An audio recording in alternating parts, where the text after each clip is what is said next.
എല്ലാവർക്കും നല്ല നമസ്കാരം. എൻ്റെ അടുത്തുള്ളത് വിവരാവകാശ പ്രവർത്തകനായിട്ടുള്ള ബാബു ജോസഫ് പുത്തനങ്ങാടിയാണ്. നമ്മുടെ ചാലക്കുടി നിയോജകമണ്ഡലത്തിലൂടെ കടന്നു പോകുന്ന ദേശീയപാതയിൽ പേരാമ്പ്ര മുതൽ പേരാമ്പ്ര, പോട്ട, അതുപോലെ മുരിങ്ങൂര്, കൊരട്ടി, ചിറങ്ങര ഇത്തരം സ്ഥലങ്ങളിൽ അടിപ്പാതകൾ വരുന്നു. അതുമായി ബന്ധപ്പെട്ട് ചർച്ചകൾ നടക്കുന്നു. പക്ഷേ ഇവിടെയെല്ലാം തദ്ദേശഭരണ സംവിധാനങ്ങളുടെ പ്രസിഡന്റുമാരും ജനങ്ങളും വലിയ ആശങ്കയിലാണ്, കച്ചവടക്കാരെ ആശങ്കയിലാണ്.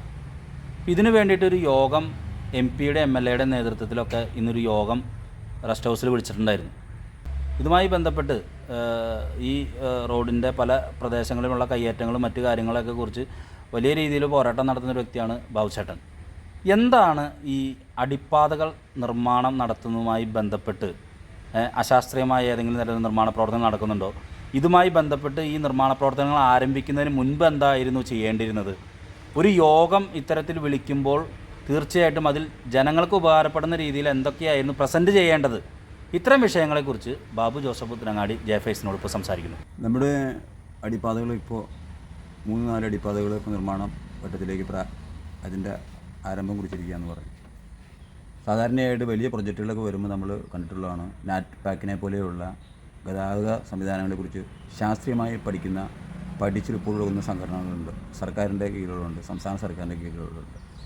അവരെ നമ്മൾ അപ്രോച്ച് ചെയ്ത് സാധാരണ അവർ പ്രൊജക്റ്റ് റിപ്പോർട്ട് കൊടുത്ത് നാട്ടുകാരുമായി അല്ലെങ്കിൽ തദ്ദേശ സ്വയംഭരണ സ്ഥാപനങ്ങൾ അധിപന്മാരും അവിടെയുള്ള മെമ്പർമാരുമായി ആലോചിച്ച് ആ പ്രൊജക്റ്റ് റിപ്പോർട്ട് തയ്യാറാക്കി കൊടുക്കുമ്പോൾ തീർച്ചയായിട്ടും ഒരു ശാസ്ത്രീയമായി ഒരു പ്രൊജക്റ്റ് വരും.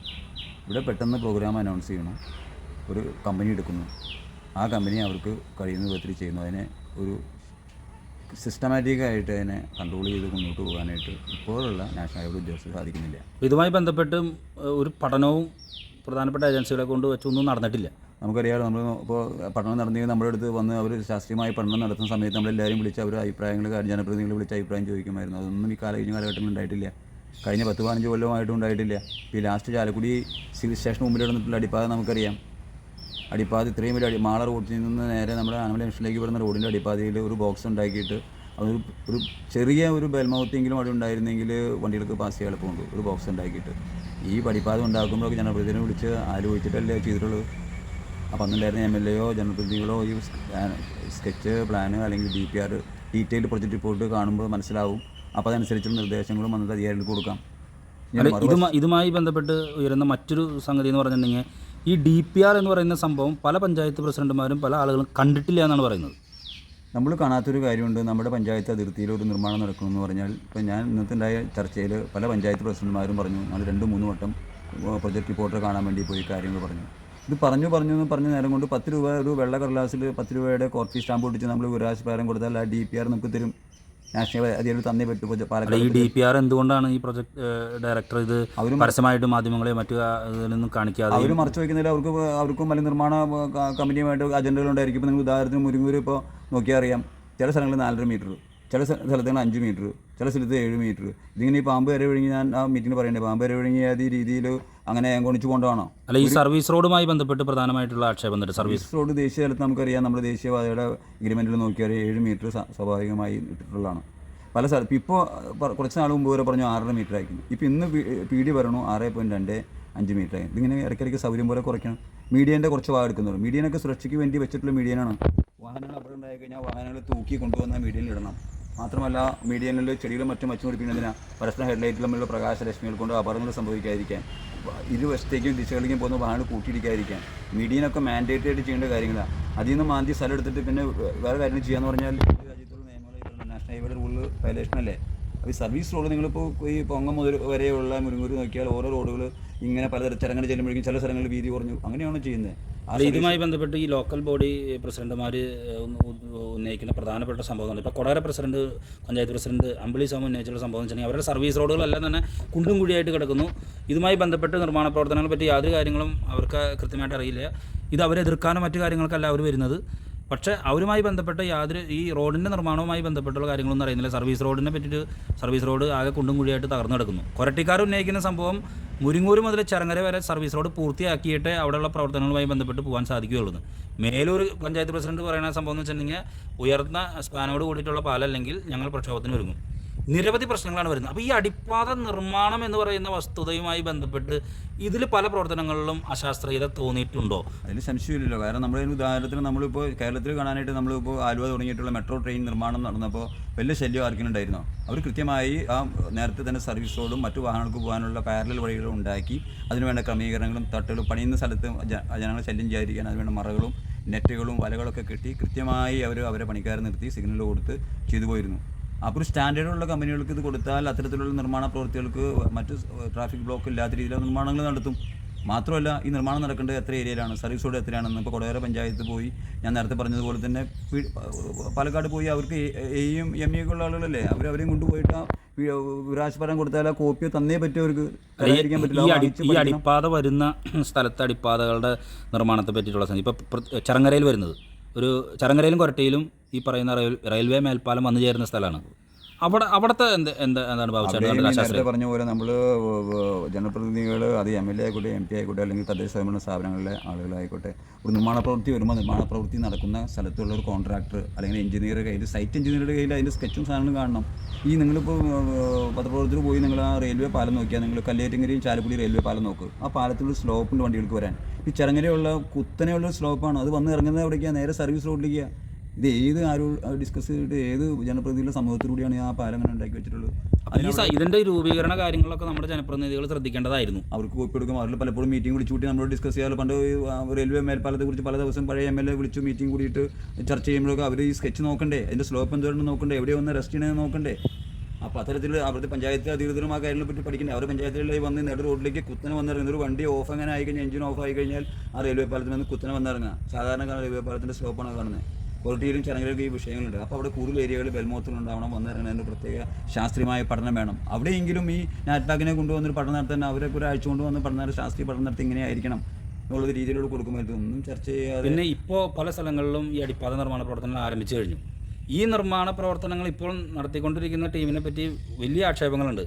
എം പി തന്നെ സമ്മതിച്ച മറ്റൊരു കാര്യം എന്ന് പറഞ്ഞാൽ ഈ നിർമ്മാണ പ്രവർത്തനങ്ങൾ നടക്കുന്നതിന് മുൻപേ ചെയ്യേണ്ട പല കാര്യങ്ങളും ചെയ്തിട്ടില്ല എന്നൊരു കാര്യം സൂചിപ്പിക്കുന്നുണ്ടായി.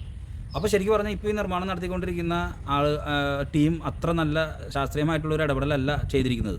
ഇന്നിപ്പോൾ പി ഡി വന്നിരുന്നു. അവിടെ പി ഡി വന്നിരുന്നിട്ട് പറഞ്ഞു എല്ലാം സിസ്റ്റമാറ്റിക്കായിട്ട് ചെയ്യണു, കാര്യങ്ങൾ ചെയ്യണു. അദ്ദേഹം മടക്കി കൊണ്ടുവന്ന റോള് കൊണ്ടുവന്നു. ആ റോള് തുറന്നു കൊടുത്ത് അതായത് കൊരട്ടി പഞ്ചായത്തോ അല്ലെങ്കിൽ മേലൂർ പഞ്ചായത്തോ പ്രസിഡന്റുമാർക്ക് അവരെ കാണിച്ചു കൊടുത്തു, അല്ലെങ്കിൽ ഒരു കോപ്പി അവർക്ക് കൊടുത്തൂടെ. അപ്പോൾ അവർക്ക് അവിടെ എഞ്ചിനീയർമാർക്ക് ഇരുന്ന് പഠിച്ച് അവിടെയുള്ള ബുദ്ധിമുട്ടുള്ള കാര്യങ്ങൾ റെപ്രസെൻറ്റ് ചെയ്യാമല്ലോ. ഈ ചുരുട്ടി കൊണ്ടുവന്ന് അവിടെ ഇരിക്കാനല്ലോ അവർ വരുന്നത്. അല്ലെങ്കിൽ അവർ പ്രസിദ്ധപ്പെടുത്തിക്കോട്ടെ. ഓരോ പഞ്ചായത്തിനും അവർക്ക് അയച്ചു കൊടുത്തൂടെ, പഞ്ചായത്തിന് പഠിക്കാൻ എന്താണ് സർവീസ് റോഡ്, ഇങ്ങനെയാണ് വരുന്നത്, ഇങ്ങനെയാണ് ബെൽമോത്ത് വരുന്നത് എന്നൊക്കെ അവർ പറഞ്ഞു കൊടുക്കാനായിട്ട് അവർക്ക് മനസ്സിലാക്കണമെങ്കിൽ. പിന്നെ മാത്രമല്ല ഈ ഓരോ സ്ഥലത്തും സർവീസ് റോഡ് ഞാൻ നേരത്തെ പറഞ്ഞതുപോലെ തന്നെ ഓരോ വേണ്ടപ്പെട്ട ആളുകളുടെ സ്ഥലത്ത് വരുമ്പോൾ 4.5 മീറ്റർ, അല്ലെങ്കിൽ വേണ്ടപ്പെട്ട ആൾക്കാരെ കെട്ടിട നിർമ്മാണം നടത്തണമെങ്കിൽ അവിടെ 5.5 മീറ്റർ. അതൊരു സുതാര്യമായ കാര്യമുള്ളൂ. ഒരു കോമൺ നോംസ് ദേശീയപാതയ്ക്ക് റൂളുണ്ട്. റൂളനുസരിച്ചുള്ള സർവീസ് റോഡ് വേണം.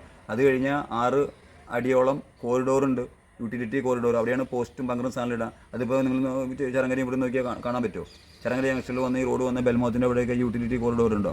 മുരിങ്ങൂടി ജംഗ്ഷനിൽ യൂട്ടിലിറ്റി കോറിഡോർ ഉണ്ടോ? പിന്നെ മുരിങ്ങൂടി ജംഗ്ഷനിൽ ഓപ്പോസിറ്റ് സൈഡിൽ നിന്ന് ഇപ്പോൾ വളരെ ചർച്ചയുള്ള സ്ഥലങ്ങളാണ്. ആ മൂലയിൽ കൊണ്ടുവന്ന റൈറ്റ് സൈഡിൽ ഇഷ്ടംപോലെ ബസ് സ്റ്റോപ്പിനുള്ള സ്ഥലം പറയും. ലെഫ്റ്റ് സൈഡിൽ എന്ത് ചെയ്തു? ഒരു കപ്പേള കൊണ്ടുവച്ചു. ഇങ്ങനെ ഉണ്ട് ചില പരിപാടി. ഒരു കപ്പേള, ഒരു കുരിശടി, അല്ലെങ്കിൽ ഒരു ആര് കൊണ്ടുവച്ചിട്ട് ഇത്തരത്തിലുള്ള വർഗീയ വിധാനം ഉണ്ടാക്കിയിട്ട് അവിടെ ബെൽമോത്ത് ഉണ്ടാകും. അവിടെ എപ്പോഴും ആക്സിഡൻറ്റ് ഉണ്ടാകുന്ന ഏറ്റവും വലിയ ബ്ലാക്ക് സ്പോട്ടാണ്. അത് ഇത്ര നാളായിട്ടും ഈ പി ഡി പോകുമ്പോൾ കാണുന്നില്ല. പി ഡിക്ക് എത്ര വർഷം റെപ്രസെൻറ്റേഷൻ ഞങ്ങൾ ഉൾപ്പെടെയുള്ള സംഘടനകൾ കൊടുത്തിട്ടുണ്ട്. ഏറ്റവും കൂടുതൽ ജംഗ്ഷനുള്ള പള്ളിയിൽ നിന്ന് വാഹനങ്ങൾ ഇറങ്ങി വരുമ്പോൾ അപകടങ്ങളും അപകട മരണങ്ങളും കുടുംബം അടക്കം സ്കൂട്ടറിലുണ്ടാവുന്നു. അവിടെ എന്തുണ്ടായാലും അത് പൊളിച്ചു മാറ്റി ബെൽമോത്ത് അതിന് ശാസ്ത്രീയമായ രീതിയിലുള്ള ബെൽമോത്ത് ഉണ്ടാക്കണം. പ്രത്യേകിച്ച് ഇറങ്ങി വരുന്ന ഇറക്കമാണ്. അപ്പോൾ ഇത്തരത്തിലുള്ള കാര്യങ്ങളിൽ നാഷണൽ ഹൈവേയുടെ അധികൃതരും അത് കോൺട്രാക്ടർമാരായിട്ടുള്ള അവർ ഒത്തുകളിയാണോ അല്ലെങ്കിൽ സ്വകാര്യ വ്യക്തികളായിട്ടുള്ള ഈ നിർമ്മാണ പ്രവർത്തനം നടത്തുന്നവരുടെ ഒത്തുകളിയുടെ ഭാഗമാണോ ഈ സർവീസ് റോഡിനെ വളച്ചു കെട്ടുന്നതും കോറിഡോറുകളും അല്ലെങ്കിൽ തന്നെ അതുപോലെ ബെൽമോത്തുകളും തള്ളിക്കളഞ്ഞതിന് ഒരു ശക്തമായ തീരുമാനം നേതൃത്വത്തിൽ ഉണ്ടാകണം. മറ്റൊരു പ്രധാനപ്പെട്ട സംഭവം എന്ന് പറഞ്ഞിട്ടുണ്ടെങ്കിൽ ഇപ്പോൾ 6 ലൈൻ വരാൻ പോകുന്നു.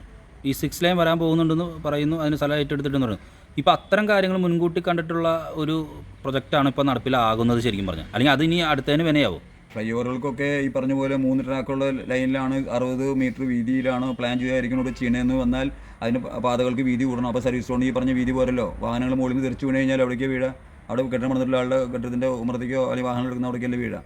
അപ്പോൾ ആ കാര്യങ്ങൾ ജനങ്ങൾക്ക് ബോധ്യപ്പെടണമെങ്കിൽ ഈ DPR ഡീറ്റെയിൽ പ്രൊജക്ട് റിപ്പോർട്ട് എന്തുകൊണ്ട് പി ഡി നിന്ന് ചുരുട്ടി കൊണ്ടുവന്ന സാധനങ്ങൾ അവർക്ക് കൊടുത്ത് അവർ പ്രസിദ്ധപ്പെടുത്തിക്കൂടെ. അതായത് പഞ്ചായത്ത് പ്രസിഡന്റുമാർക്കോ അല്ലെങ്കിൽ ജനപ്രതിനിധികൾക്കോ അല്ലെങ്കിൽ പബ്ലിക്കിനോ സന്നദ്ധ സംഘടനകൾക്കോ ആക്ഷൻ കമ്മിറ്റികൾക്ക് കൊടുത്തുകൂടെ. അപ്പോൾ അവർ പഠിച്ച് അതിനുള്ള ബുദ്ധിമുട്ടുള്ള കാര്യങ്ങൾ പറയില്ല. ഇന്നതാണ് തെറ്റ്, ഇന്ന സ്ഥലത്ത് ബെൽമൗത്ത് ഇല്ല എന്നവർക്ക് പറയണമെങ്കിൽ ഇത് കൊടുക്കണം. അപ്പോൾ ശരിക്കും പറഞ്ഞു കഴിഞ്ഞിട്ടുണ്ടെങ്കിൽ ഇന്ന് നടന്ന മീറ്റിംഗ് എന്ന് പറഞ്ഞാൽ യാതൊരുവിധ കാര്യങ്ങളും പ്രത്യേകിച്ചൊന്നും നടന്നില്ല. ഒരു പ്രഹസന പരിപാടി ഇതിൽ കാണിക്കേണ്ടതായിട്ടുള്ള DPR കയ്യിൽ ചുറ്റി PD വെച്ചിരുന്നു. മറ്റ് ചില പുറം ചർച്ചകൾ നടന്ന് കാര്യങ്ങൾ അവസാനിച്ചു എന്നല്ലാതെ ജനങ്ങൾക്ക് കൃത്യമായിട്ട് അറിയാനായിട്ട് സാധിക്കുന്ന ഒരു മീറ്റിംഗ് ആയിരുന്നില്ല ഇന്ന്. ഇപ്പോൾ ജനങ്ങൾ പ്രക്ഷോഭം ഉണ്ടാക്കിയപ്പോൾ അത് കേൾക്കാനായിട്ട് MP സോമനിസ് കാണിച്ചു വന്നു, കാര്യങ്ങൾ കേട്ടു, PD കാര്യങ്ങൾ കേട്ടു. ഇനിയുള്ള കാര്യങ്ങളിൽ PD കൃത്യമായ കാര്യങ്ങളെക്കുറിച്ചുള്ള ഡീറ്റെയിൽ പ്രൊജക്ട് റിപ്പോർട്ടും കാര്യങ്ങളും സർവീസ് റോഡുകളുടെ ഡീറ്റെയിൽസും സർവീസ് റോഡുകളുടെ ഡീറ്റെയിൽസും ജനങ്ങൾക്കും ജനപ്രതിനിധികളും കൊടുത്ത് ആ ആക്ഷൻ കമ്മിറ്റിക്കും കൊടുത്തു കഴിഞ്ഞാൽ അവർക്ക് പഠിച്ചിട്ടും കൂടിയും സജഷൻസ് കൊടുക്കാൻ പറ്റും.